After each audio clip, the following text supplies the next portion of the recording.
We're speaking with Kathryn O'Connor today.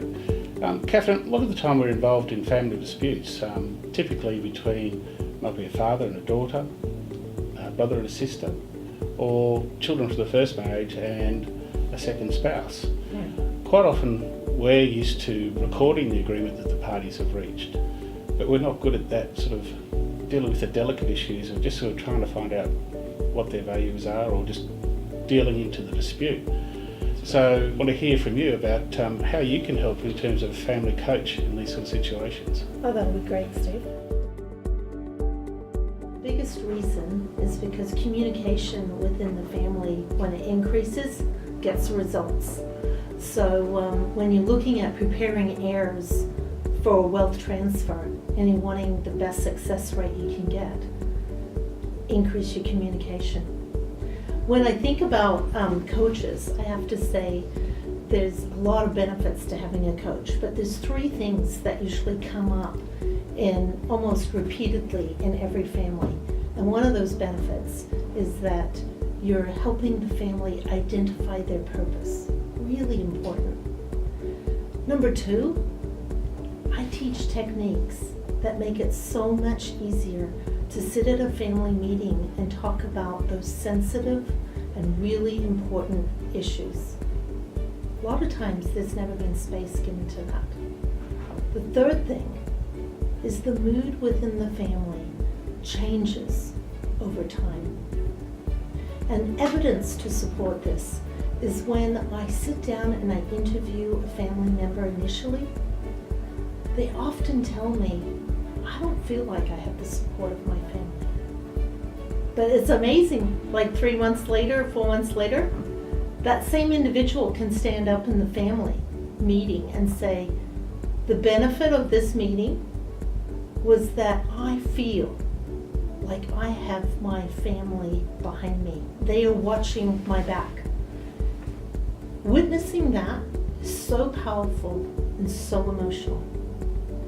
So I believe coaches really help, especially families, to be successful in wealth transfer. Absolutely. It's really interesting. In the first phase, I sit down and interview each family member. And quite often, especially children will say, I don't know why we have to do this. I don't really have the time, but Dad said we had to come. I don't think we need a coach. Interesting though, as we get into the conversations, it becomes so apparent there's many issues that are never given space to talk about. And unless there is a family meeting where we sit down and talk about these difficult issues, they never come up. So they quickly change their mind how a coach can impact the outcome of their life. Oh, well, I have a 4-phase program. The first is the listening phase. I mentioned a little bit about that today. But it's so important because I sit down, I get the perspective of each family member. This really helps me before the first family meeting because I have a great snapshot of how everybody perceives their family.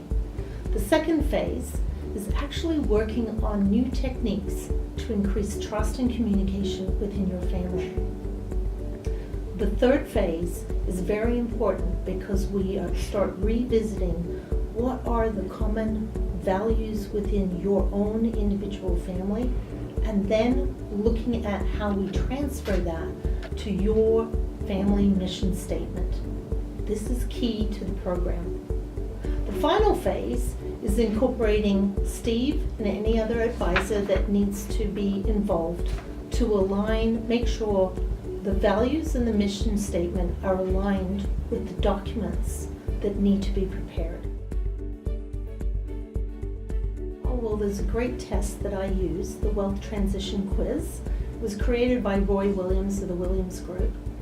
And the benefit of that is 10 simple questions that determine how ready your family is if one of the leaders would die tonight. If you'd like to take that quiz, please just email Steve and we'll make it happen. Yeah, well, when I think about that, I guess Probably the first one comes to mind is a real emotional situation that occurred. I was interviewing a mother of a family. We were talking about what wealth meant to her and then her fears of wealth. I didn't expect it. Her hands started trembling and tears came to her eyes and said to me, "I'm so fearful that when my husband dies, I won't be able to stay in the family home." Now this is interesting to me because she is from a very, very well-off family, married into it 30 years ago. And the fear that was exhibited to me was so powerful. And very simply, she had never been given the time by the family to talk about her fears of what happens if her husband died. Bringing in the advisors, it was really clear of a very simple solution. And the best thing is, she had so much gratitude that she no longer had to have this secret fear that was inside of her.